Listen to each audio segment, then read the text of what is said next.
میرے کاغذات واپس دے دو، مجھے اپنے ملک جانا ہے، اپنے خاندان کے پاس۔ تم میرے بیٹے کو لے کر کہیں نہیں جا سکتی۔ وہ بے رحم ہوئے۔ ایسا مت کرو جوزف، واپس آ جاؤ افق، میں تمہیں آج بھی اپنا لوں گا، تم میری بیوی ہو۔ تمہاری بیوی؟ چرچ مانتا ہے، حکومت مانتی ہے، کوئی مانتا ہے؟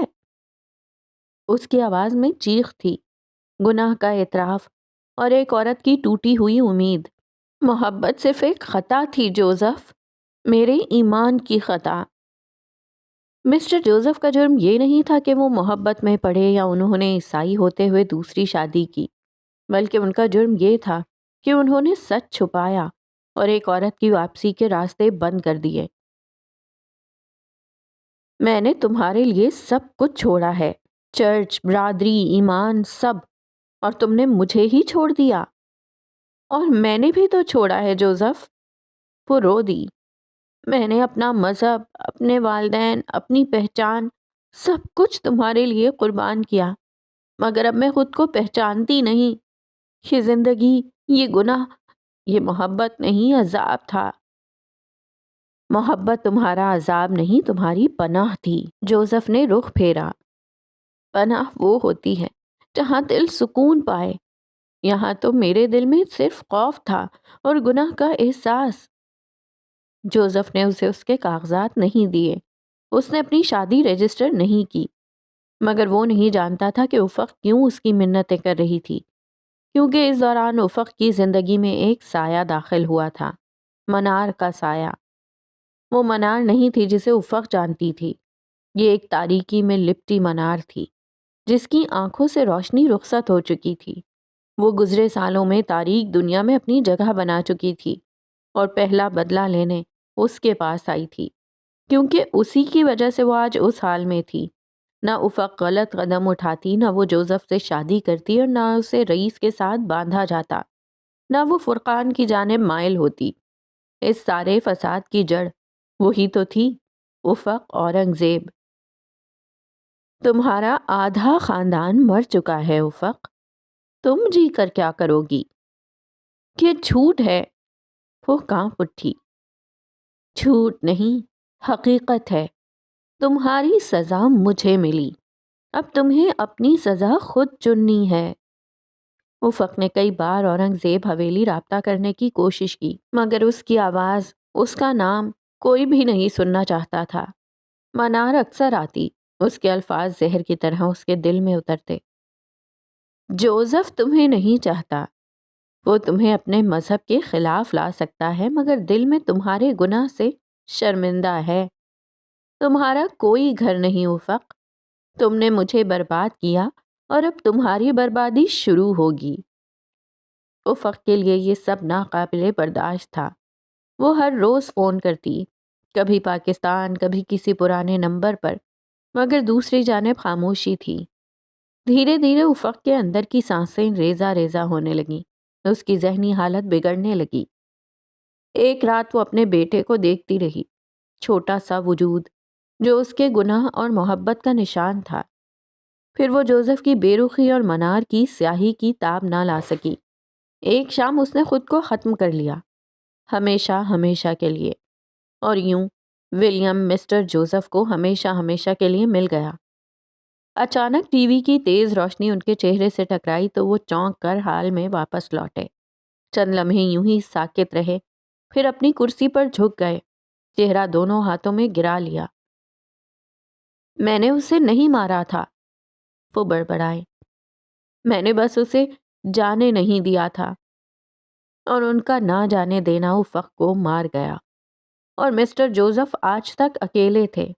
جوزف پیلس میں ہر آئینہ جیسے ان پر ہنستا تھا کہ جس نے محبت کے نام پر ایمان بیچ دیا اور انا کے نام پر محبت کھو دی۔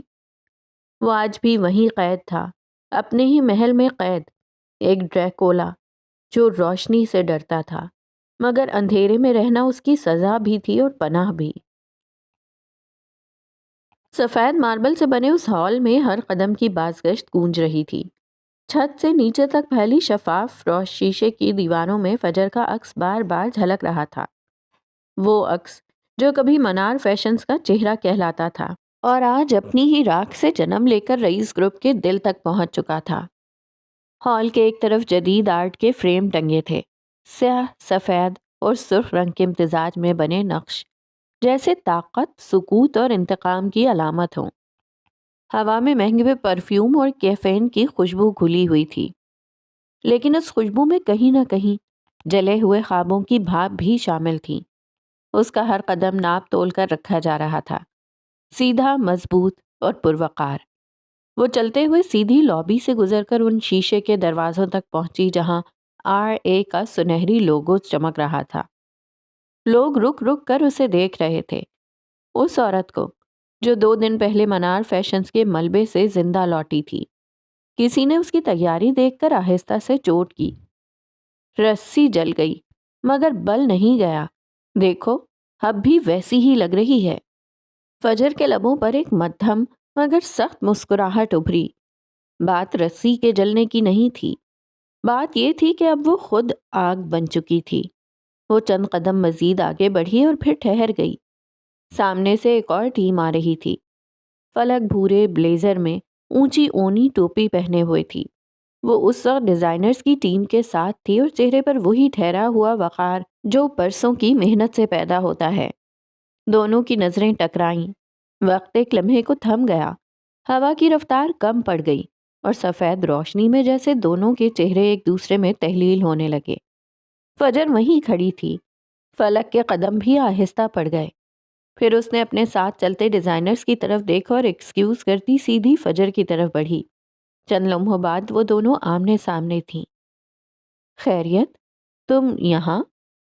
فلک کی آواز نرم تھی مگر اس میں حیرت چھپی نہ تھی۔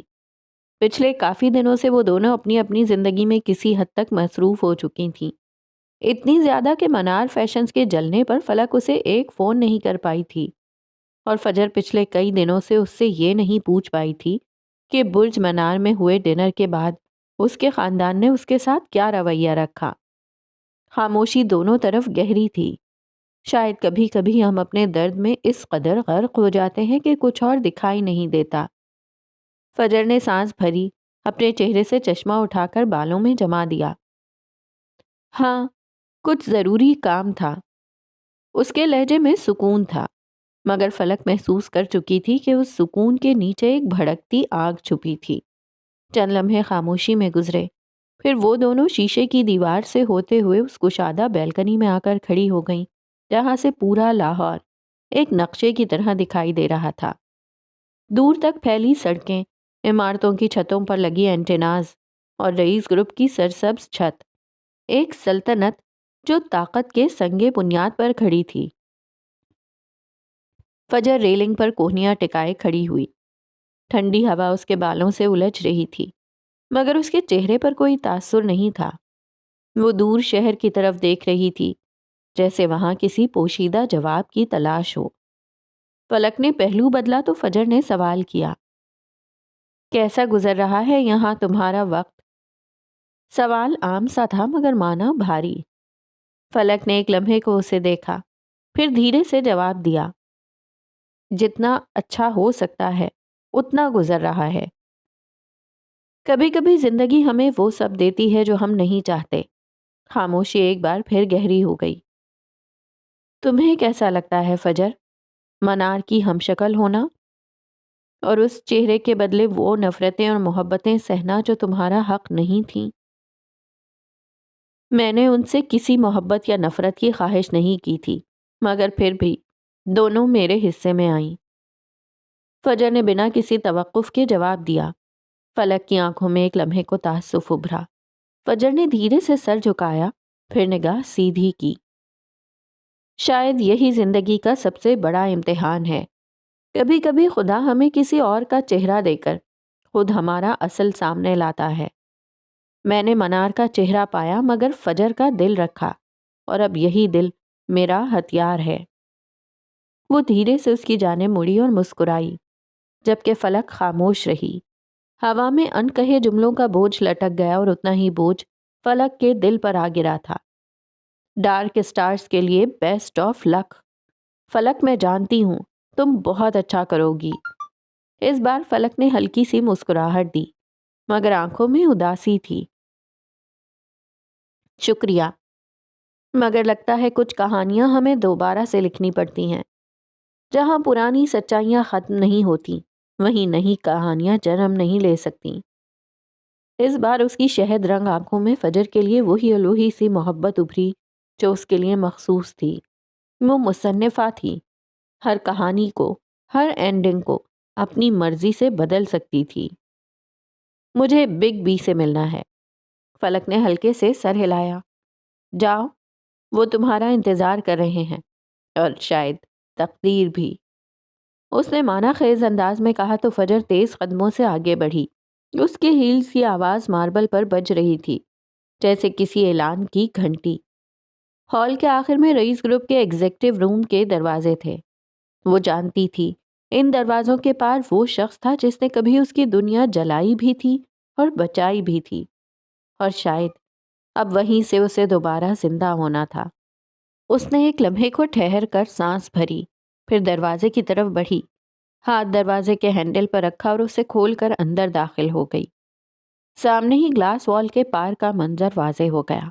کانفرنس روم میں چمکتی میز کے گرد رئیس اپنے بورڈ ممبرز کے ساتھ بیٹھا تھا۔ دیوار پر بڑی اسکرین پر مالیاتی رپورٹس جھلک رہی تھیں۔ چاروں جانب ٹھہری ہوئی سنجیدگی تھی جیسے وقت خود بھی رئیس کے اشارے کا منتظر ہو۔ اس کا لہجہ مدھم مگر اتھارٹی سے بھرا ہوا تھا۔ اگر فائنانس ٹیم نے یہ بجٹ منظور نہیں کیا تو کسی نئے پروجیکٹ کی بات بھی نہ کریں۔ ہم اب محض منافع نہیں، استحکام خرید رہے ہیں۔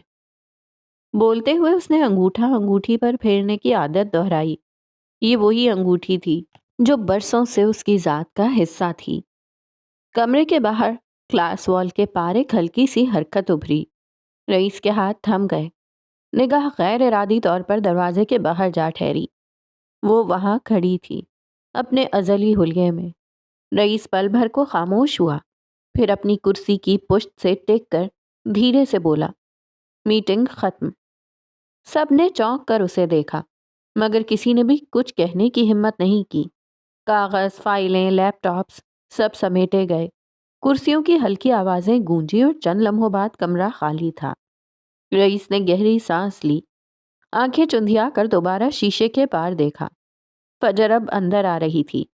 وہ دروازہ کھول کر اندر داخل ہوئی، چند لمحے رئیس کو دیکھتی رہی، پھر بیگ میز پر رکھا اور سینے پر بازو باندھے کھڑی ہو گئی۔ کمرے میں ایک لمحے کو ہوا کا شور جیسے رک گیا۔ آپ تو بزدل نکلے۔ اس کے چہرے میں ٹھہراؤ تھا مگر زہر بھی۔ وہ 2 دن پہلے کے لمحے کی طرف اشارہ کر رہی تھی جب رئیس بنا کچھ کہے سنے وہاں سے چلا گیا تھا۔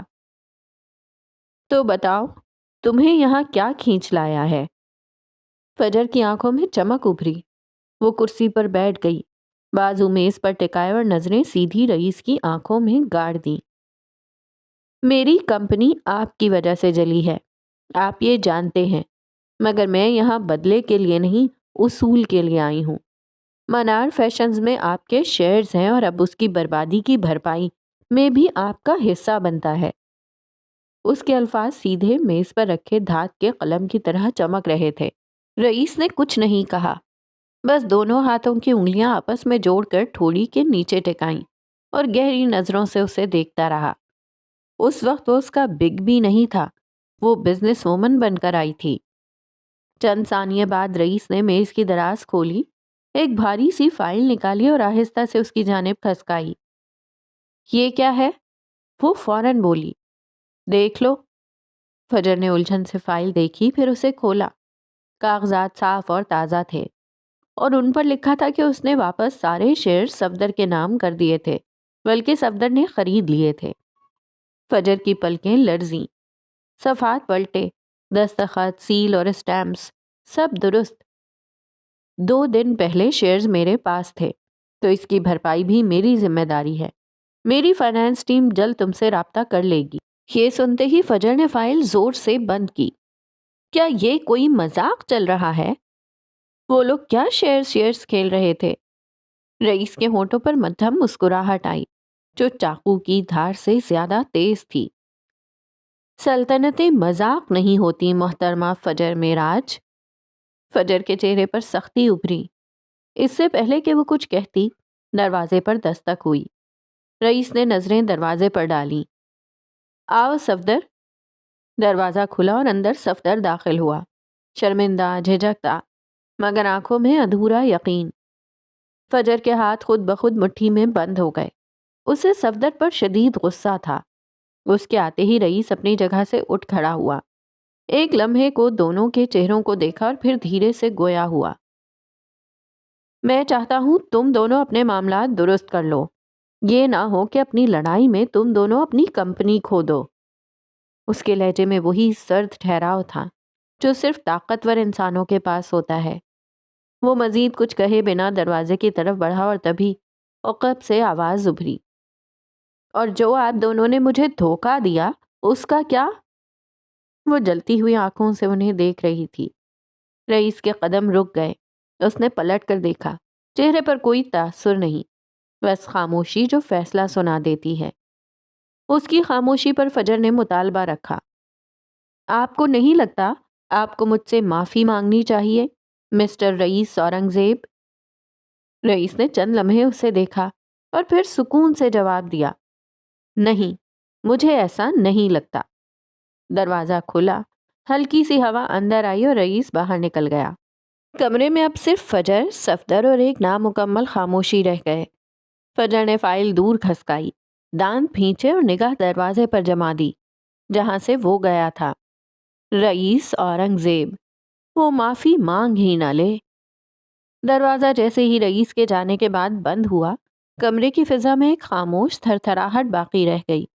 گلاس وال کے پار شام ڈھل رہی تھی اور فجر کے چہرے پر پڑنے والی روشنی آدھی سنہری آدھی سرد تھی۔ صفدر وہیں کھڑا تھا، شرمندہ، چپ، اور اس کا چہرہ کسی مجرم کی طرح جھکا ہوا۔ وہ جانتا تھا فجر کے سامنے کھڑا ہونا آسان نہیں، خاص کر غلطی کرنے کے بعد۔ منار فیشنز کو بیچ کر اب تم یہاں ہیرو بننے آئے ہو؟ صفدر نے سانس بھری۔ میں نے کچھ نہیں بیچا فجر، میں نے بچایا ہے، بچایا۔ جانتے ہو تم پر بھروسہ کیا تھا میں نے، تم جانتے ہو منار فیشنز میرا کیا تھا؟ چند پل کی خاموشی چھائی رہی اور پھر صفدر کی آواز گونجی، پہلے سے واضح اور بھاری، تم نے ہمیشہ سب کچھ اکیلے کرنے کی کوشش کی۔ میں تھا تمہارے ساتھ، مگر تم نے کبھی مجھے ساتھی سمجھا ہی نہیں۔ تمہارے نزدیک میں محض ایک ملازم، ایک نمبر تھا۔ ہاں، کیونکہ تم کمپنی سے زیادہ اپنی ذاتی زندگی کو اہمیت دیتے رہے۔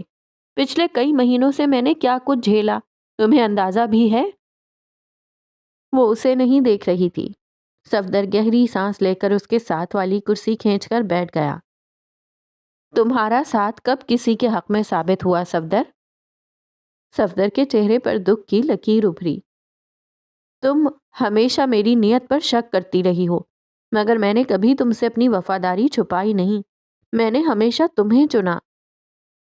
فجر نے ہاتھ میز پر رکھ کر جھک کر کہا، تمہیں معلوم ہے تمہاری سب سے بڑی خامی کیا ہے صفدر؟ تم یہ سمجھتے ہو کہ تم ہمیشہ درست ہو، تمہارے فیصلے، تمہاری پلاننگ، تمہارا ویژن اور باقی سب نادان۔ وہ اس کے اکثر فیصلوں سے آج تک خار کھاتی تھی۔ اور تمہیں معلوم ہے تمہاری کیا خامی ہے؟ تمہیں کسی پر بھروسہ کرنا نہیں آتا۔ تمہیں لگتا ہے دنیا تم سے کتراتی ہے، تمہارے گرنے کا انتظار کرتی ہے، حالانکہ تمہاری جنگ خود تم سے ہے فجر۔ کبھی سوچا ہے تمہارے اندر جو غصہ ہے وہ دراصل کس پر ہے؟ پل بھر کو فجر کی پلکیں لرزیں، چند لمحے اس کے چہرے پر ایک خاموش ٹوٹ پھوٹ ابھری اور پھر اس نے رخ موڑ لیا۔ تم نہیں سمجھو گے، جھوٹ کی کوئی صفائی نہیں ہوتی، جھوٹ کا کوئی آپشن نہیں ہوتا، جھوٹ ہماری چوائس ہوتی ہے۔ اور فجر کو دکھ بھی یہی تھا کہ صفدر نے اس سے جھوٹ بولا تھا۔ میں سمجھتا ہوں، صفدر نے نرم لہجے میں کہا، 8 سال ہو گئے ہیں ہمیں ساتھ کام کرتے ہوئے، پہلے یونیورسٹی اور پھر بزنس۔ میں نے تمہیں ہر رنگ میں دیکھا ہے، جب تم نے پہلا فیشن شو جیتا، جب تم روتی تھیں، جب منار کے نام پر تم نے سب کچھ دوبارہ کھڑا کیا۔ میں نے تمہارے ساتھ کھڑے ہو کر وہ راتیں گزاری ہیں جب بجٹ ختم تھا اور امید نہیں۔ میں تمہیں کسی فائل کے پارٹنر کے طور پر نہیں بلکہ خواب کے ساتھی کے طور پر دیکھتا ہوں۔ ہم ایک کشتی کے مسافر ہیں فجر، اور منار فیشنز ہمارا ہے۔ لمحہ بھر کو فجر کا دل تھم سا گیا۔ یہ وہ لہجہ تھا جس میں صفدر کبھی نہیں بولا تھا، نہ تکرار نہ حساب، بس ایک خاموش اعتراف۔ منار اسے بھی اتنا ہی عزیز تھا۔ فجر نے کرسی سے ٹک کر گہری سانس لی، آنکھیں بند کی، پھر دھیرے سے بولی، تمہیں پتا ہے صفدر، میں نے اگر کسی کو اپنے بزنس پارٹنر کے طور پر قبول کیا ہے تو وہ صرف تم ہو، مگر تم ایک نمبر کے جھوٹے اور دھوکے باز ہو۔ صفدر کے چہرے پر ایک ہلکی سی مسکراہٹ ابھری۔ بالآخر آج تم نے مان ہی لیا کہ منار فیشنز کو میرا بھی حصہ چاہیے، لیکن میں دھوکے باز نہیں ہوں اور نہ کبھی تھا۔ تم ہو، تبھی تم نے اس دھوکے باز زرقا سے شادی کی۔ اس بات پر وہ بے ساختہ ہنس دیا۔ محبت ایسی ہی ہوتی ہے، معاف کرنے کا ظرف رکھتی ہے۔ میں اس سے محبت کرتا ہوں اور میں نے اسے قبول کیا ہے۔ اسے بہتر کرنے کی کوشش کر سکتا ہوں مگر چھوڑ نہیں سکتا۔ تم اسے بہتر بناؤ گے؟ اس بار فجر نے باقاعدہ رخ موڑ کر اسے دیکھا، آنکھوں میں ناقابل یقین تاثرات ابھرے۔ تم خود ویسے ہی ہو، تم دونوں ایک دوسرے کے لیے بنے ہو، جھوٹے اور دھوکے باز۔ وہ بنا کہے باز آنے والی نہیں تھی۔ ٹھیک ہے، میں نے مان لیا۔ صفدر نے ہتھیار ڈال دیے۔ چلو جنگ دوبارہ شروع کرتے ہیں، مگر اس بار ایک ساتھ۔ منار فیشنز دوبارہ اٹھے گا اور اس بار کوئی اسے گرا نہیں سکے گا۔ ڈیل؟ اس نے ہاتھ آگے بڑھایا مگر فجر نے اس کا ہاتھ نہیں تھاما۔ یاد رکھنا، اگر پھر کبھی تم نے میرے پیچھے کوئی فیصلہ کیا تو میں تمہیں شیئر ہولڈر نہیں، مخالف بنا دوں گی۔ تم ہمیشہ دھمکی کیوں دیتی ہو؟ کیونکہ دھمکیاں یاد رہتی ہیں مسٹر صفدر۔ میری یادداشت کمزور نہیں ہے۔ وہ جھلایا۔ ہاں، تبھی تم روحی کے جانے کا بھی نہیں بتا سکے۔ اس نے خود منع کیا تھا، کہہ رہی تھی میں ایسے جا نہیں پاؤں گی، اس میں میری کوئی غلطی نہیں ہے۔ ہاں، تم کبھی کوئی غلطی کیسے کر سکتے ہو؟ تم نرگسی آدمی ہو۔ کمرے میں پہلی بار مسکراہٹ کی گونج ابھری۔ 8 سال کی تلخیوں کے بعد ایک نیا آغاز، ایک نئی شراکت، اور باہر غروب ہوتے سورج کی روشنی گلاس وال سے گزر کر رئیس گروپ کے لوگوں پر پڑ رہی تھی، جیسے کہہ رہی ہو، راکھ کے بعد روشنی ہمیشہ واپس آتی ہے۔ کمرہ اندرون دفتر کا وہی تھا جسے لوگ خاموشی اور فیصلہ سازی کا جسمانی ثبوت مانتے تھے۔ دیواریں گہرے خاکستری فرش پر بھاری قالین، اور پلک جھپکتے ہی سب کچھ نگل لینے والی سیاہ ہوا۔ روشنی تقریباً نہیں تھی، صرف پروجیکٹر کی مدھم نیلی روشنی ایک بڑی اسکرین پر پڑ رہی تھی۔ باقی کمرہ سائے میں ڈھکا ہوا تھا۔ اس نیلے نور نے ایک سین جیسی فلمی شکل دے رکھی تھی۔ ہر چہرہ، ہر جھکاؤ، ہر سانس اس روشنی کے دائرے میں آ کر گھٹتا جا رہا تھا۔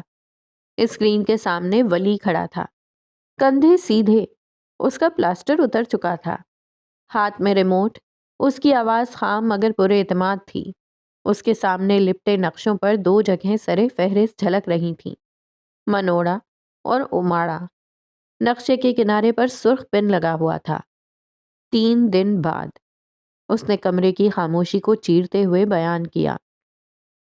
میری اطلاعات کے مطابق 3 دن بعد منار ایک بڑی شپمنٹ کر رہی ہے، اور ریموٹ سے اسکرین پر ایک سلائیڈ بدلی۔ اوماڑا کا ساحلی نظارہ اور ایک آف شور کوف کا نشان۔ لوکیشن یا تو منوڑا ہو سکتی ہے یا اوماڑا۔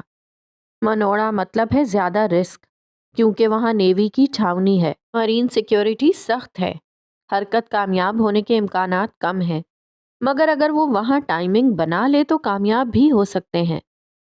اس نے ایک سانس لی اور اسکرین بدل گئی۔ نیلے نقشے پر اوماڑا کے کنارے کے قریب ایک چھوٹے بلیک مارکر سے نشان بنایا۔ ہماری طرف سے اندازہ یہ ہے کہ منار اس بات اوماڑا انتخاب کرے گی۔ سیکیورٹی کی وجہ سے منوڑا غیر محفوظ اور اوماڑا میں اس کا لاجسٹک کوریج بہتر بنتا ہے، اور یہ اس کی اب تک کی سب سے بڑی ڈیل ہوگی۔ کمرے میں بیٹھے افراد حرکت میں آئے۔ صدارتی کرسی میں رئیس کی موجودگی معمول کی طرح خاموش تھی۔ وہ سائے میں نیم بیٹھا، ایک ہاتھ اپنی ٹیبل پر رکھے، دوسرے میں سگار کا ایک موٹا ٹکڑا تھامے ہوئے تھا جو ابھی جلنے کی آغوش میں تھا۔ مراد کھڑکی کی طرف ٹہل رہا تھا، بازو اور کندھوں پر زور محسوس ہو رہا تھا، جبکہ میسم اپنی انگلیوں سے میز کا کنارہ بجا رہا تھا، جیسے کسی بے قرار شخص کا آدھا عمل۔ جنید ایک نوٹ بک کھول کر سرسری نوٹس لے رہا تھا۔ یہ صرف ڈرگز کی ڈیلز نہیں ہیں، بلکہ یہ ایک پرانی دشمنی کو دوسری میں بدلنے کا پہلا قدم ہے۔ یہ دشمنی پرانی اور ذاتی ہے۔ اگر انہیں منار کی طرف سے دھوکہ ملا تو وہ ذاتی طوفان برپا کر دیں گے اور اس سے ہمارا فائدہ ہوگا۔ اس نے رک کر چاروں کو دیکھا۔ یقیناً سب کو اس کا پوائنٹ سمجھ آ گیا تھا۔ ہمیں یہ ڈیل روکنی ہوگی، کچھ اس طرح کہ انہیں لگے کہ منار نے انہیں دھوکہ دیا ہے۔ اس طرح وہ گروپ اپنا انتقام منار پر نہیں بلکہ اس پورے نیٹ ورک پر چلا سکتا ہے۔ اس سے دو فائدے ہوں گے، منار کی توجہ ہم سے ہٹ جائے گی اور دوسرا ہم ایک ڈرگز ڈیل کو ناکام بنا سکیں گے۔ اور ہمیں کیا کرنا ہوگا؟ سوال جنید کا تھا۔ ہمیں یہ دیکھنا ہوگا کہ منار یہ ڈیل کیسے ترتیب دے رہی ہے۔ رئیس نے اب اپنی سگار کی چنگاریاں بجھا دیں اور کمرے میں چھائی سیاہی میں صرف اس کے ہونٹ کی چال دکھائی دی۔ تم کام کے پلان بنا رہے ہو بیبی برو، مگر یاد رکھو منار معمولی عورت نہیں، اس کا جال گہرا ہے۔ اگر ہم لافانی سمجھ کر چلیں تو وہ ہمیں اپنے جال میں الجھا دے گی، لیکن ہمیں اس کی کمر توڑنی ہوگی، یہ بہت ضروری ہے۔ مراد ان کی جانب آیا۔ مگر سوال یہ ہے کہ کیسے، اس ڈیل کو کیسے روکا جائے؟ یہ ڈیل میں روکوں گی۔ نسوانی آواز دروازے کی طرف سے ابھری تھی۔ سب نے پلٹ کر دیکھا۔ اد کھلے دروازے میں فجر کھڑی تھی۔ وہ جانے کب وہاں آئی تھی؟ شاید اس نے ان کی ساری باتیں سن لی تھیں۔ اس نے ان کی جانب قدم بڑھائے۔ قدموں کی چاپ اتنی موزوں تھی کہ پروجیکٹر کی نیلی روشنی اس کے قدموں کے ساتھ مستول ہوتی چلی گئی۔ وہ اپنا بیگ ایک جانب رکھ کر کرسیوں کے سامنے کھڑی ہوئی۔ سب خاموش تھے۔ کیا ہو اگر منار خود یہ ڈیل کینسل کر دے؟ اس نے ایسے انداز میں کہا جیسے وہ کمرے میں بیٹھے ہر شخص کے دلوں میں پہلے سے موجود شک کو الفاظ میں ڈال رہی ہو۔ ولی نے ریموٹ دوبارہ تھام لیا۔ اوماڑا کے ساحل کا نقشہ سادہ ایک خط کی طرح کھڑا ہو گیا۔ لیکن منار ایسا کیوں کرے گی؟ جنید پھر الجھا۔ اگر منار فجر بن سکتی ہے تو فجر منار کیوں نہیں؟ اس کے الفاظ میں ایک عام سی حقیقت کی طرف اشارہ تھا، سچ جو جتنا سادہ ہوتا ہے اتنا ہی خطرناک۔ ہرگز نہیں، تم ایسا کچھ نہیں کرو گی۔ رئیس بجھا ہوا سگار ایشٹرے میں رکھتا اٹھ کھڑا ہوا۔ یہ سراسر بے وقوفی تھی۔ میں یہ کروں گی اور مجھے یہ کرنا ہی ہوگا۔ لفظ اتنے سادہ مگر بھاری تھے کہ لمحے بھر میں سب کی سانسیں سست پڑ گئیں۔ رئیس نے کئی بار منع کرنے کی کوشش کی مگر اس کی باتیں بار بار ٹوک گئی، کیونکہ اس کے اندر جو کچھ چل رہا تھا وہ کسی دلیل سے گھٹنے والا نہیں تھا۔ ولی خاموش تھا۔ وہ فجر کو غور سے دیکھ رہا تھا۔ ہر ایک فگر، ہر ایک شق، اس کی آنکھوں میں کسی حساب کی تیزی تھی، مگر اس نے بولنے سے اجتناب کیا۔ فجر نے اس کی جانب قدم بڑھائے۔ آنکھوں میں امید اور سختی کا ملا جلا نور تھا۔ وہ اس کے سامنے کھڑی تھی۔ تمہیں مجھ پر بھروسہ ہے نا؟ پلیز مجھے یہ کرنے دو۔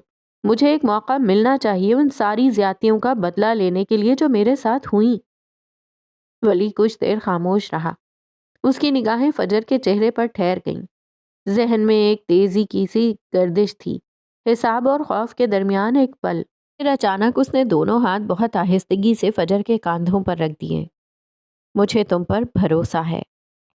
فجر کے چہرے پر ہلکی سی مسکراہٹ ابھری، جبکہ ولی نے آگے مڑ کر باقی افراد کی طرف دیکھا۔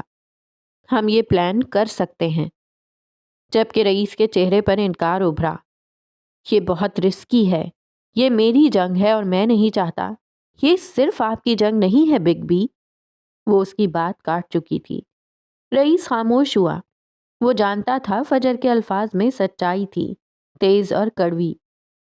اگر یہ صرف آپ کی جنگ ہوتی تو میں آج تباہی کے دہانے پر نہ کھڑی ہوتی۔ یہ ہم سب کی جنگ ہے اور ہمیں ساتھ مل کر لڑنا ہوگا۔ مراد کے ماتھے پر شکنیں پڑیں۔ رئیس نے ایک گہری سانس لی جبکہ محافظ خاموش کھڑا تھا۔ ریاست نما تحفظ بخش رہا۔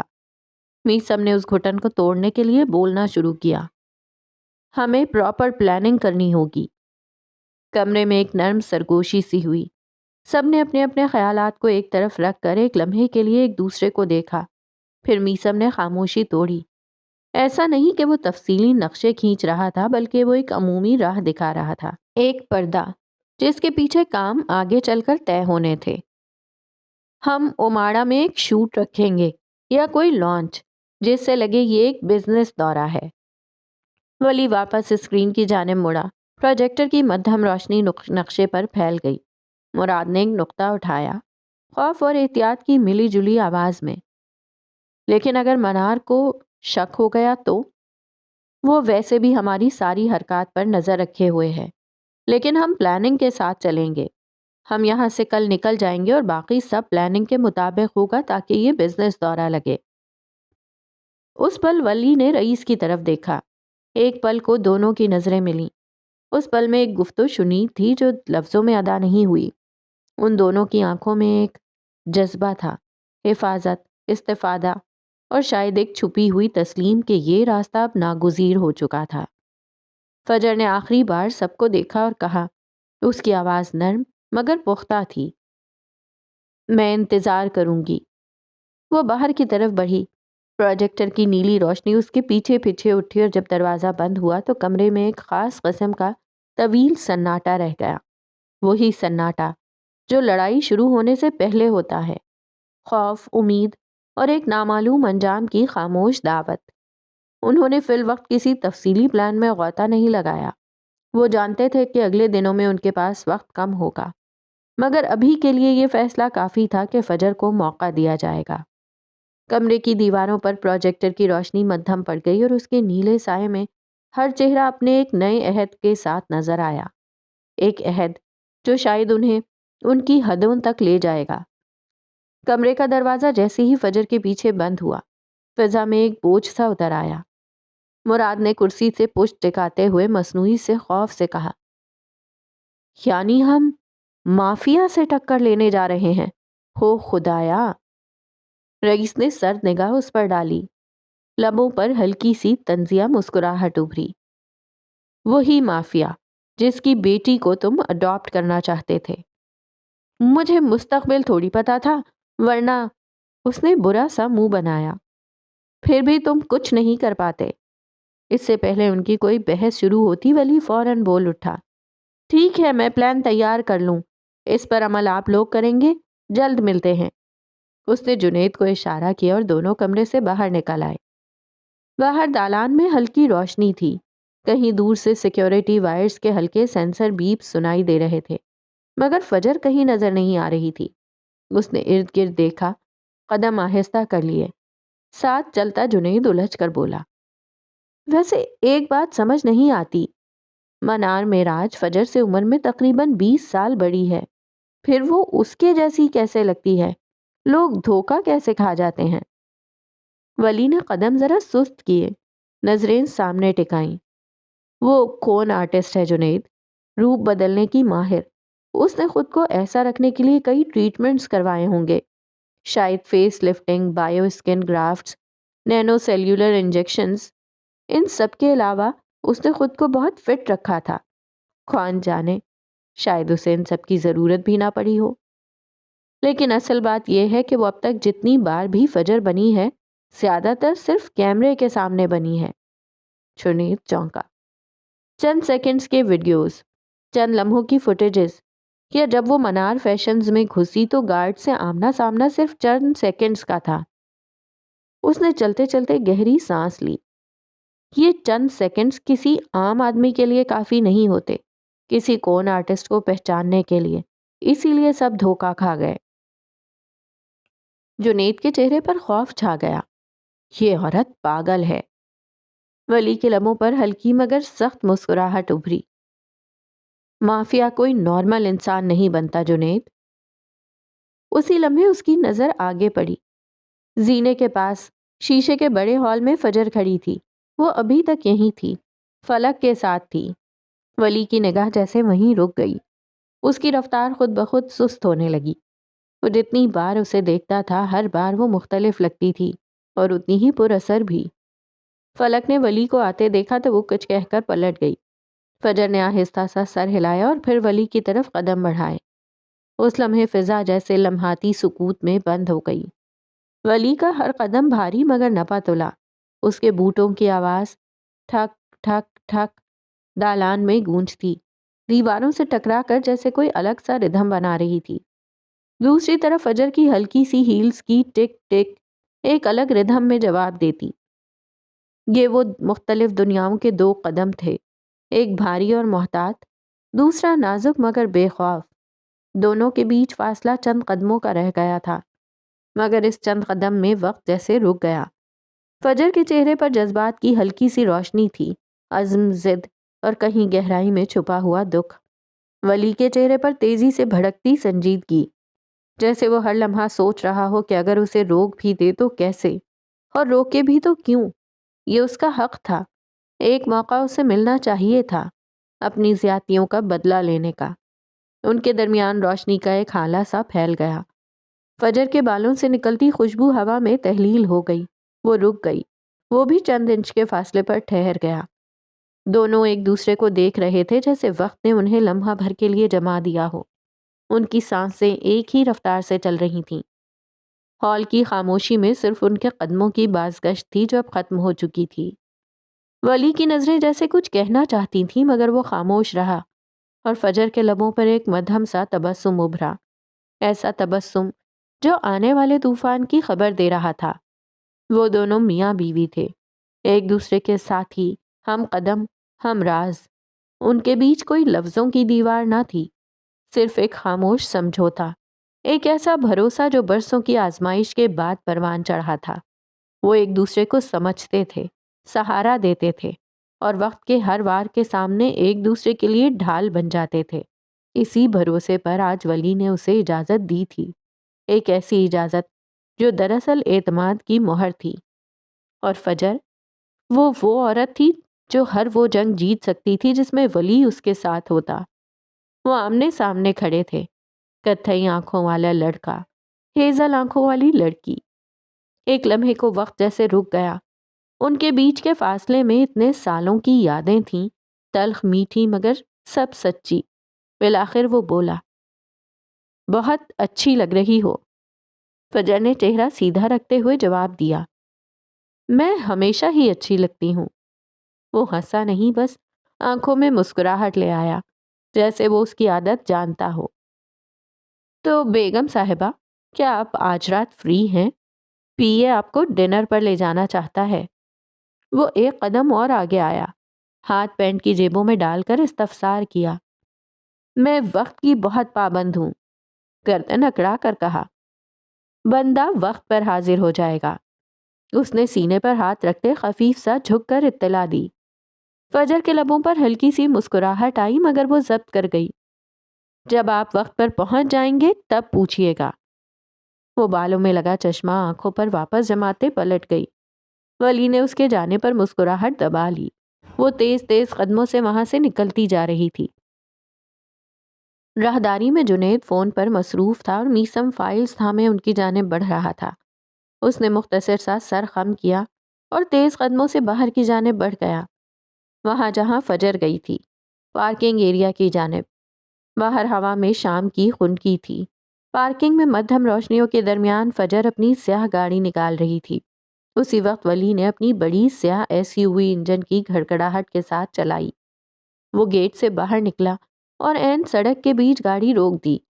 دوسری جانب سے آتی گاڑیوں نے بریک لگائیں اور تبھی فجر کی گاڑی آہستہ آہستہ گیٹ سے باہر نکلی۔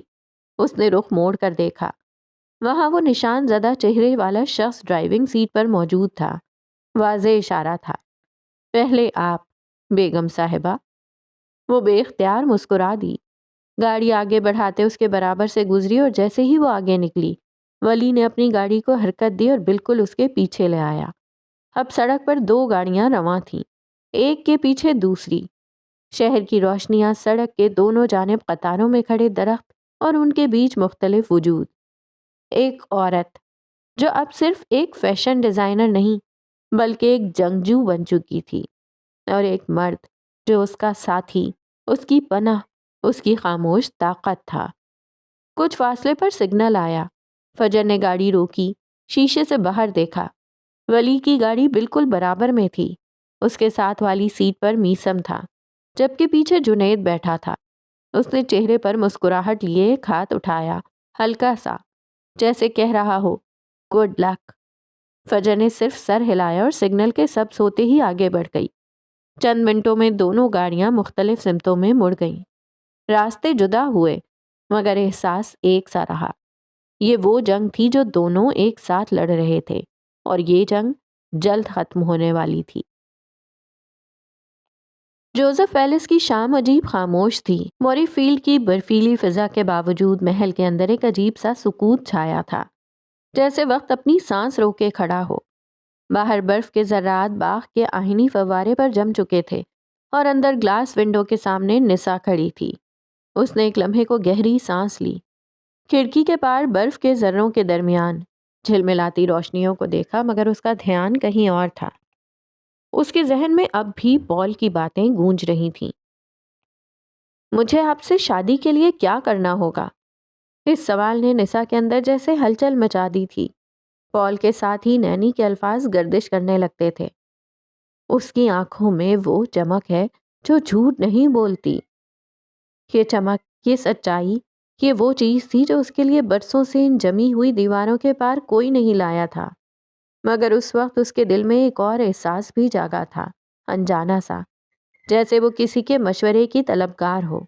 اور جانے کیوں اچانک اس کے ذہن میں ایک چہرہ ابھرا، ہیزل آنکھوں والی فجر معراج کا، جس سے اس کا گہرا رشتہ تھا.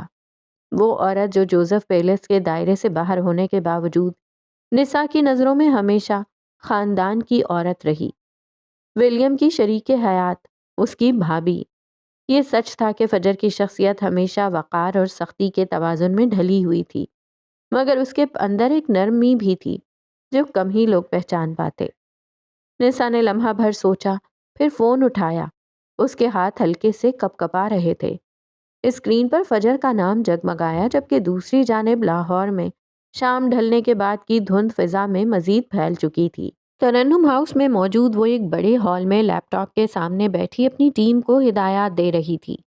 سامنے اسکرین پر ایک نئی برانڈ کلیکشن کی پریزنٹیشن چل رہی تھی، جس پر وہ تنقیدی نگاہ ڈال رہی تھی. ہدایات دیتے وقت اس کی آواز میں وہی ٹھہراؤ تھا جو ایک لیڈر کی شناخت بنتا ہے. پوری ٹیم کے درمیان اس کا وجود کمانڈ جیسا لگتا تھا، نفیس، پرسکون، مگر پوری طرح کنٹرول میں. وہ فائلز چیک کر رہی تھی جب اس کی ٹیبل پر رکھا فون بج اٹھا. اسکرین پر ایک انجان نمبر تھا. نمبر کے ساتھ ملک کا کوڈ چمک رہا تھا. کال اسکاٹ لینڈ سے آ رہی تھی. اس نے ایک نظر ڈالی اور اس نے مصروفیت میں فون اٹھایا. ہیلو. چشمہ آنکھوں پر سیٹ کرتے اس نے بے دھیانی سے کہا. دوسری جانب سے ایک نرم مگر ہلکا سا لرزتا ہوا لہجہ ابھرا. ہیلو، کیسی ہیں آپ؟ میں نسا جوزف بات کر رہی ہوں. ایک پل کے لیے فضا جیسے منجمد ہو گئی. فجر کے ہاتھ میں پکڑی فائل نیچے میز پر رک گئی. اس کی آنکھوں کے پیچھے ایک لمحے کو خالی پن چھا گیا. نسا جوزف؟ اس کے لبوں پر حیرانی کے ساتھ ایک مدھم سی مسکراہٹ بھی آئی. یہ جوزف پیلس سے پہلی کال تھی. کئی لمحوں تک وہ صرف خاموش رہی، جیسے کسی پرانے باب کے کھلنے کی آہٹ سن رہی ہو. دوسری طرف سے پھر وہی نرم لہجہ ابھرا. مجھے امید ہے آپ کو برا نہیں لگا ہوگا. بس مجھے آپ سے ایک ضروری بات کرنی تھی. کچھ اہم تھا تو سوچا آپ سے ڈسکس کر لوں. آخر آپ میری بھابی ہیں. یہ سن کر فجر کے اندر جیسے کچھ بھرا سا گیا. بھابی، یہ لفظ پہلی بار اس کی سماعت سے ٹکرایا تھا تو دل کی کسی گہری تہ کو چھو گیا. وہ لمحہ بھر کے لیے خاموش ہو گئی. گلاس ونڈو سے باہر دیکھنے لگی. باہر اترتی ہوئی شام کی دھند اسے اچانک خوبصورت لگنے لگی. ابھی کچھ دیر پہلے یہی دھند اس کے لیے اداسی کی علامت تھی، مگر اب جیسے وہ کسی نئے احساس سے لبریز ہو گئی تھی. آپ کیسی ہیں؟ نسا کی آواز میں نرمی تھی وہی سادہ معصومیت جو اس کی عمر سے زیادہ دل کی تھی۔ فجر نے خود پر قابو پاتے ہوئے جواب دیا، میں ٹھیک ہوں، تم سناؤ؟ موری فیلڈ کا موسم اب بھی اتنا ہی سرد ہے جتنا ہمیشہ ہوتا ہے؟ نسا ہولے سے مسکرائی، ہاں، برف آج بھی ضدی ہے اور دل بھی۔ دونوں چند لمحوں کے لیے خاموش رہیں، پھر نسا نے دھیرے سے کہنا شروع کیا، کیا میں آپ سے کچھ پرسنل ڈسکس کر سکتی ہوں؟ فجر کی نظریں اب بھی کھڑکی سے باہر تھیں مگر دل پوری طرح متوجہ۔ ہاں بالکل، کیوں نہیں نسا، تم بلا جھجک بات کر سکتی ہو۔ شکریہ، مجھے اچھا لگتا ہے کہ آپ میرے بھائی کی بیوی ہیں، اس نے اسکاٹش لہجے میں کہا۔ یہ لفظ دوبارہ آیا، بھائی کی بیوی، اور فجر کے ہونٹوں پر خود بخود ایک مسکراہٹ کھل اٹھی۔ اس کے سینے کے اندر جیسے کوئی بند کھڑکی کھل گئی ہو۔ لاہور اور موری فیلڈ کے درمیان ہزاروں میل کا فاصلہ تھا مگر اس لمحے دونوں عورتیں ایک ہی احساس میں جڑی ہوئی تھیں۔ ایک کے گرد ماضی کے برفیلے زخم تھے اور دوسری کے ہاتھوں پر راکھ کے نشان۔ دونوں نے درد کو دیکھا مگر شاید اب وقت تھا کہ وہ ایک دوسرے کو سنبھالیں۔ میں تمہاری بات سننے کے لیے یہاں ہوں نسا، جو کہنا ہے بلا جھجک کہہ دو۔ دوسری طرف خاموشی چھا گئی، مگر وہ خاموشی جو باتوں سے زیادہ بولتی ہے۔ نسا نے ہچکچاتے ہوئے کہا، کیا آپ کے پاس وقت ہے؟ میں چاہتی ہوں آپ کو دیکھ کر بات کروں۔ Video call? ٹھیک ہے، میں تمہارا انتظار کرتی ہوں، اس نے سمجھتے ہوئے جواب دیا، اور جیسے ہی کال ختم ہوئی اس کے چہرے پر ایک الگ سی چمک پھیل گئی۔ لاہور کی دھند میں ترنم ہاؤس کی کھڑکی کے اس پار فجر کو یوں لگا جیسے اس کے ماضی کے بادلوں میں سے کسی نے روشنی کی ایک کرن بھیجی ہو۔ لیپ ٹاپ کی اسکرین نیلی روشنی میں نہا رہی تھی۔ اس نے چپ چاپ فائلز بند کی، انگلیوں سے کنپٹی دبائی اور ایک لمحے کے توقف کے بعد وہ ویڈیو کال کی بیپ سننے لگی۔ چند سیکنڈ بعد اسکرین پر نسا کا چہرہ ابھرا، نرم مسکراہٹ، چیری جیسے سرخ بال جو شانوں پر بکھرے تھے، اور پس منظر میں جوزف پیلس کی سحر انگیز جھلک، قدیم دیواریں، سنہری فانوس اور دیوار گیر کھڑکیاں، جیسے کوئی پرانی سلطنت زندہ ہو۔ نسا نے اپنے نرم گلابی ہونٹوں پر مسکراہٹ سجا رکھی تھی۔ وہ بنکیوں والے ململی فراک میں تھی، کندھوں پر ہلکا سا اسکارف، جیسے اس کی معصومیت کے گرد کوئی ہالہ سا کھنچ گیا ہو۔ فجر کے لبوں پر ایک خاموش سانس رکا۔ جوزف پیلس، یہ نام سن کر ہی اس کے دل کی دھڑکن ایک لمحے کو الجھ گئی۔ جب سے اس نے ولیم جوزف کو اپنی زندگی میں قبول کیا تھا، اس کے اندر کہیں نہ کہیں اس محل کو دیکھنے کی خواہش جاگ اٹھی تھی۔ وہ دیواریں جن کے سائے میں وہ بڑا ہوا تھا، وہ راہداریاں جن میں شاید اس کی ہنسی کی بازگشت باقی تھی، وہ کمرہ جہاں کبھی وہ خود کو دنیا سے الگ کر لیتا تھا۔ وہ جوزف پیلس کی دیواروں کو اپنے ہاتھوں سے چھو کر محسوس کرنا چاہتی تھی، اور اب جب اس کی اسکرین پر وہ محل حقیقت بن کر موجود تھا تو ایک عجیب سے احساس نے اس کے سینے میں گہری سانس بھری۔ کاش وہ ابھی وہاں ہوتی، نسا کے سامنے، اسے قریب بیٹھ کر دیکھ پاتی، اس کی باتوں کے درمیان اس محل کی ہوا کو محسوس کر پاتی۔ فجر، آپ سن رہی ہیں؟ نسا نے نرمی سے پوچھا، اپنے اسکارف کو سنبھالتے ہوئے۔ ہاں سن رہی ہوں۔ نسا کی مسکراہٹ ایک پل کو مدھم ہوئی، چہرے پر سنجیدگی اتر آئی۔ مجھے پال کے بارے میں ڈسکس کرنا ہے، وہ آہستگی سے بولی جیسے کوئی راز کھولنے جا رہی ہو۔ اور پال کون ہے؟ فجر کے سوال پر اس نے تفصیل سے پال کے بارے میں بتایا۔ ہائی اسکول کے زمانے تک ڈیڈ نے ہی پال کی تعلیم کا خرچہ اٹھایا تھا، وہ دھیرے دھیرے بتا رہی تھی۔ ڈیڈ کو پال پسند نہیں تھا، کیونکہ اس کی وجہ سے ولیم نے پہلی بار ڈیڈ کو انکار کیا تھا، اسے اسکول جانے سے انکار کر دیا تھا۔ اگر پال اس اسکول میں نہیں جائے گا تو وہ بھی نہیں جائے گا۔ فجر سنجیدگی سے سنتی گئی، یعنی ولیم نے مسٹر جوزف کو بہت ٹف ٹائم دیا تھا۔ اسکول کے بعد پال کہاں گیا کسی کو کچھ پتا نہیں تھا، اور اب سالوں بعد وہ ایک پولیس آفیسر کی صورت میں سامنے آیا ہے۔ ہیزل آنکھوں کے رنگ میں اب ایک ٹھہراؤ سا اتر آیا تھا، جیسے وہ کسی اجنبی مگر اہم کہانی میں کھو گئی ہو۔ نسا نے ایک ہلکی سی سانس لی۔ وہ مجھے عزت دیتا ہے، میری حیثیت سے نہیں، ولیم کی بہن یا جوزف کی بیٹی کی حیثیت سے نہیں، بلکہ ایک عورت، ایک انسان کی حیثیت سے۔ نسا کے لبوں پر خفیف کپکپاہٹ تھی۔ اور اب وہ مجھ سے شادی کرنا چاہتا ہے؟ یہ کہتے ہوئے اس نے نظریں چرا لیں، جیسے کسی چمکدار حقیقت سے آنکھیں جھپک رہی ہو۔ اسکرین کی دوسری جانب فجر بالکل خاموش بیٹھی تھی۔ اس کے چہرے پر کوئی مسکراہٹ نہیں تھی، بس ایک گہری سنجیدگی، جیسے کسی پیچیدہ شطرنج کے کھیل میں ایک نیا مہرہ رکھ دیا گیا ہو۔ تو کیا ولی جانتا ہے؟ اس نے آہستہ سے پوچھا۔ ابھی نہیں، نسا کے لہجے میں خوف کی ہلکی سی پرچھائی تھی۔ بس نینی جانتی ہیں اور میں چاہتی تھی پہلے ڈسکس کر لوں۔ ولیم، پال، جوزف اور نسا سب ایک ہی کہانی کے مختلف کردار بن چکے تھے۔ مجھے ڈر لگتا ہے کہیں ڈیڈ غصہ نہ ہو، اس کے ساتھ کچھ غلط نہ کریں، یا پھر ولیم، اسے جیکب ناپسند تھا، پھر بھی میں نے اس سے شادی کی اور نتیجہ بہت برا نکلا۔ اسے پال برا نہیں لگتا، مگر پھر بھی وہ ایک عام انسان ہے اور ڈیڈ۔ فجر سمجھ چکی تھی، مسٹر جوزف کسی عام انسان کے ہاتھ میں اپنی بیٹی نہیں تھما سکتے تھے۔ کبھی کبھی محبت خاندان سے بڑی جنگ ہوتی ہے، اور تمہیں سوچنا ہوگا تم کس کے ساتھ لڑنا چاہتی ہو۔ نسا گہری سانسیں لے رہی تھی اور بار بار اپنے ہاتھوں کی انگلیوں سے فراک کا کنارہ مروڑ رہی تھی۔ وہ پزل تھی، کنفیوز تھی۔ فجر خاموشی سے اس کے چہرے کو دیکھتی رہی۔ اس کے انداز، اس کی آنکھوں کے جھپکنے کے وقفے، اس کے اندر کے اضطراب کو محسوس کرتی رہی۔ مجھے سمجھ نہیں آ رہا فجر، میں پال کو جوزف پیلس آنے دوں یا نہیں؟ وہ کہتا ہے وہ ڈیڈ سے بات کرنا چاہتا ہے، لیکن اس کی آواز کانپ گئی۔ وہ مسٹر جوزف کے غصے سے آج بھی ڈرتی تھی۔ فجر نے سر تھوڑا سا ایک طرف جھکایا، ابرو کے خم میں نرمی تھی۔ تمہیں ڈر ہے کہ وہ انکار کر دیں گے؟ نسا کے چہرے پر ایک تلخ سی مسکراہٹ اتر آئی۔ میں اپنے باپ کو جانتی ہوں، وہ کسی عام انسان کے ہاتھ میں اپنی بیٹی کا ہاتھ نہیں دیں گے، اور جو کچھ میرے ساتھ ایک بار ہو چکا ہے، اس کے بعد تو وہ کسی پر بھروسہ ہی نہیں کرتے۔ میں انہیں ڈر کے سائے میں جیتی دیکھتی ہوں، میرا نہیں، اپنے خوف کا۔ وہ اپنے ہی خوف میں قید ہیں۔ فجر کے چہرے پر اداسی کی ایک لہر سی دوڑ گئی۔ اس نے نسا کے چہرے پر نگاہ جمائے رکھی۔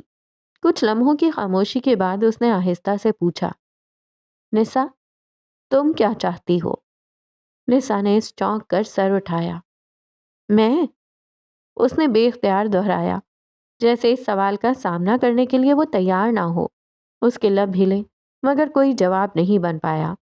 فجر نے تھوڑا آگے جھکتے ہوئے نرمی سے دہرایا، ہاں تمہارا دل کیا چاہتا ہے؟ نسا نے ایک لمحے کے لیے نظریں جھکا لیں۔ اس کے اندر جیسے کوئی زخم دہکنے لگا ہو۔ پھر اس کی آواز سنائی دی، میری شادی جیکب سے ڈیڈ کی پسند سے ہوئی تھی۔ وہ آہستہ آہستہ بولی، میں نے کبھی انکار نہیں کیا، نہ ناپسندیدگی ظاہر کی۔ میں نے اسے اپنا سمجھنے کی پوری کوشش کی، پوری ایمانداری سے اس کی زندگی میں شامل ہوئی۔ لیکن فجر، اس نے مجھے توڑ مروڑ دیا، میرے اندر کی عورت کو، میرے اعتماد کو، میری مسکراہٹ کو، سب کچھ۔ فجر نے آنکھیں جھکائیں۔ نسا کی آواز میں وہ لرزش تھی جو کسی بھی مضبوط عورت کو اندر تک چھو جاتی ہے۔ آج بھی جب وہ وقت یاد آتا ہے تو میری روح کانپ جاتی ہے۔ اس نے سر پیچھے ٹکایا، گہری سانس لی۔ لیکن میں نے خود کو وقت کے ساتھ ہیل کیا، آہستہ آہستہ، اور تمہارے پروجیکٹ رانیہ کے بعد میں نے پھر سے جینا سیکھا۔ میں خود کے لیے جینے لگی۔ فجر کے لبوں پر ایک خاموش مسکراہٹ اتر آئی۔ اور اب؟ اس نے نرم لہجے میں پوچھا۔ اب؟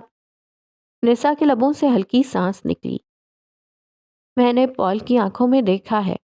میں خود پر یقین نہیں کرنا چاہتی، نہ اس پر، مگر اس کی آنکھیں، وہ چیخ چیخ کر کہتی ہیں کہ مجھ پر بھروسہ کرو۔ یہ کہتے ہوئے وہ جیسے خود سے الجھ گئی۔ اس کی نظریں ایک لمحے کو خالی خلا میں گم ہوئیں، پھر واپس اسکرین پر آئیں۔ لیکن میں کوئی فیصلہ اپنے ڈیڈ اور بھائیوں کے خلاف جا کر نہیں لے سکتی۔ میں ان کی نظروں میں ایک بار ٹوٹ چکی ہوں، اب دوبارہ انہیں نہیں توڑ سکتی۔ فجر نے اس کے لہجے کی نمی محسوس کی، مگر اپنی آواز کو مضبوط رکھا۔ نسا، اگر وہ لڑکا اچھا ہے تو یقیناً انکل جارج اور ولی بھی اسے پسند کریں گے، لیکن سب سے اہم تمہارا دل ہے۔ خود کے ساتھ کسی قسم کی زبردستی مت کرنا، وقت دو، خود کو سنبھالو۔ جب لگے کہ تم واقعی نئی زندگی شروع کرنا چاہتی ہو تب اسے ایک موقع دو تاکہ وہ خود کو جوزف خاندان کے سامنے ثابت کر سکے۔ نسا نے اس کی بات پوری توجہ سے سنی اور ایک لمحے کے لیے مسکرا دی۔ تم جانتی ہو فجر، تم ہمیشہ بات کو اتنی آسانی سے سمجھا دیتی ہو کہ جیسے کوئی راستہ بن جاتا ہے۔